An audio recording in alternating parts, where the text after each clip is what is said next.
Bom, então essa é a terceira parte da aula 9 da disciplina de Segurança em Sistemas de Computação. Então nós estamos falando sobre o AES, o Advanced Encryption Standard.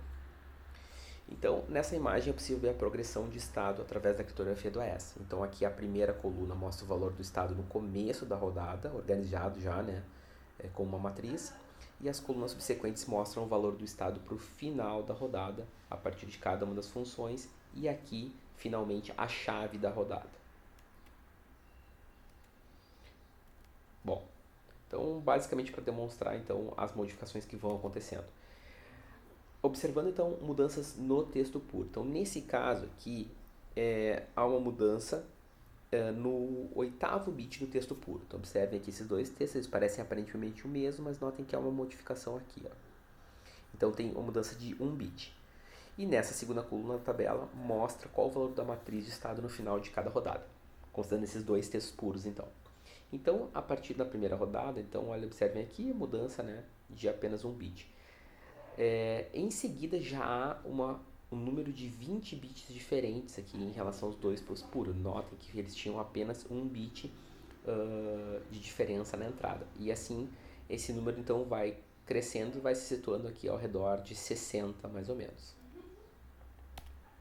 Bom, agora observando uma mudança na chave, então nós temos o mesmo texto puro e uma mudança da chave. Então, também uma mudança de 1 bit aqui na primeira rodada e depois ali 22 bits, depois também se mantendo ali acima de 50, entre 60 e 80. Então, é uma mudança muito grande de bit que vai acontecendo. Então, dá para dizer que a magnitude é aproximadamente metade dos bits que foram utilizados. Isso denota um grande efeito avalanche que acontece, então, na progressão do AES, que é, de fato, mais forte do que o efeito avalanche que acontece no 10, por exemplo. Então, esse é um fator que demonstra as propriedades de segurança desse algoritmo de criptografia. Bom, em relação a aspectos de implementação, ele pode ser implementado de forma eficiente em uma CPU de 8 bits. Então, por exemplo, a função addRoundKey é executada através de uma operação SHOR bytewise. A shift rows é uma operação simples de deslocamento de byte. A subbytes vai operar também nível de byte e vai se utilizar de uma tabela de 256 bytes. E a mix column requer uma multiplicação de matriz em campo finito de F2 na 8. E isso então, todas as operações nesse caso são feitas diretamente nos bytes. Também ele vai ser eficientemente implementado em uma CPU de 32 bits. Então aqui há uma redefinição de passos para palavras de 32 bits. 4 tabelas de 256 palavras pré-computadas, e daí cada coluna em cada rodada pode ser computada usando 4 buscas na tabela e 4 SHORs. Além disso, para o armazenamento dessas tabelas, nós temos aqui um custo de 4 bits, o que indica então a necessidade de armazenamento que é necessário, por exemplo, pensando em esse algoritmo sendo utilizado de forma embarcada. Bom, os desenvolvedores então do Hindael acreditam que a eficiência na implementação foi um fato essencial na seleção.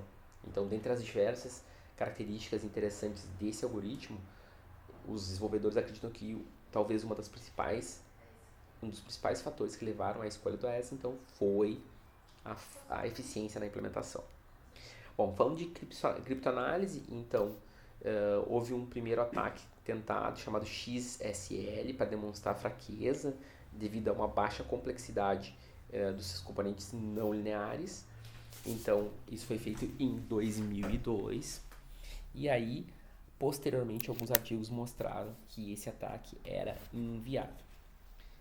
Posteriormente também, ou melhor, de forma antecipada a isso, houveram algumas preocupações sobre a segurança no processo de seleção que foram colocados por pesquisadores. Então, se questionou algumas características do Hindael e ele ser escolhido para o AES.